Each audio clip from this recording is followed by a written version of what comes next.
Emmeline Pankhurst has been a part of the suffragette movement since 1880. For 20 years, she had peacefully protested, but there was little to no progress, so she decided to do something about it.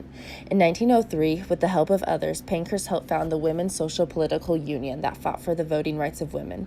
The Women's Social Political Union coined the now famous motto of deeds, not words, that the suffragettes used. The suffragette campaign is the only movement in London's history that was successful in using violence to get what they wanted. There were many organizations that continued to fight for the women's vote peacefully, but they were always overshadowed by the violent tactics of the Women's Social Political Union. During this time, women were treated as second-class citizens. They were to stay at home and take care of the children, to be seen and not to be heard. However, women were sick of this lifestyle and wanted control of their own life. Many women fought for the right to have contraceptives, which gave them the spark to want to vote. If they can control when they got pregnant, it would give them a lot more freedom. There were also movements suggesting that women should enjoy sex. This caused a lot of outrage by both men and women. In the United States, white women were upset that black men had the right to vote after the Civil War, and they didn't. They saw African Americans as below them. In 1918, President Woodrow Wilson came out saying he supported the women's vote, which was huge considering most political leaders spoke out against it, saying that women didn't have the proper judgment. The goal of the suffragette movement was that all women have the right to vote. In London, women received the vote in 1918 by Parliament. In the United States, women officially received the right to vote in 1920 through the 19th Amendment. The suffrage movement initially employed more traditional tactics, like lobbying and petitioning, but these were later supplemented by more extreme measures.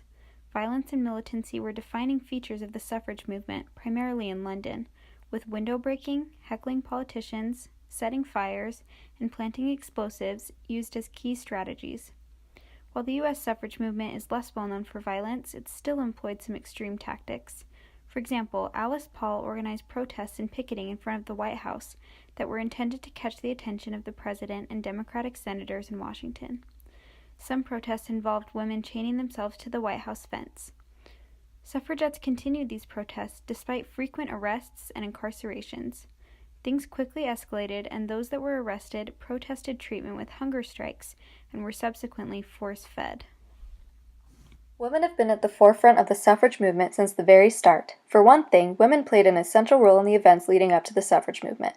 Before the Civil War in the United States, many reform groups formed, including temperance leagues, moral reform societies, anti-slavery organizations, and religious movements.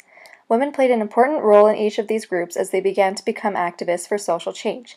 In addition to participating in these groups, women also began to fight against what was known as the cult of true womanhood, which is the idea that the only true woman was a pious, submissive wife and mother concerned exclusively with home and family. This new way of thinking eventually led to the convention at Seneca Falls in 1848, where a group of mostly women met and created the Declaration of Sentiments, declaring that all men and women are created equal. The Seneca Falls Convention is often recognized as the official beginning of the suffrage movement in the United States. Women went on to be the primary leaders of the suffrage movement. Some of these key leaders included Susan B. Anthony, Elizabeth Cady Stanton, Lucy Stone, Emmeline Pankhurst, and Alice Paul. These women led groups such as the National American Women's Suffrage Association, the Women's Social and Political Union, and the National Women's Party. Emily Davison was born in Greenwich, Kent in 1872. She attended Royal Holloway College to become a teacher. Although she took English classes from Oxford University, she was not qualified to receive a degree because she was a woman. In 1906, Emily used her feminist way of life and joined the Women's Social and Political Union.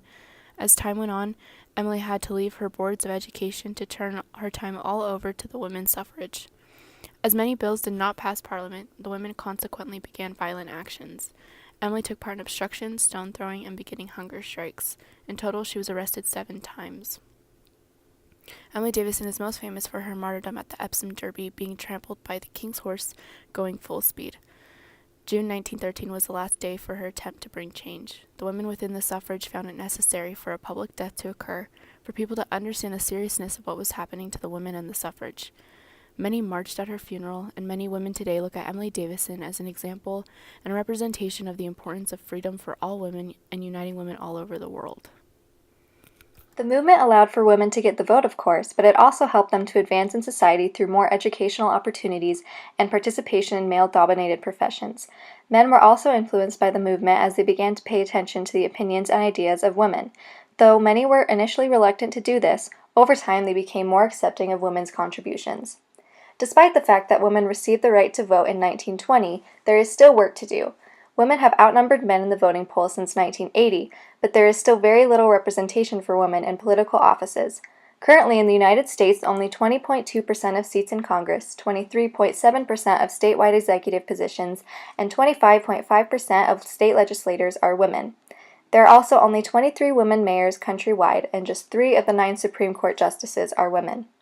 It is also important to recognize that though nearly all countries have passed legislation for women's suffrage, it is still very difficult for women to vote in some countries.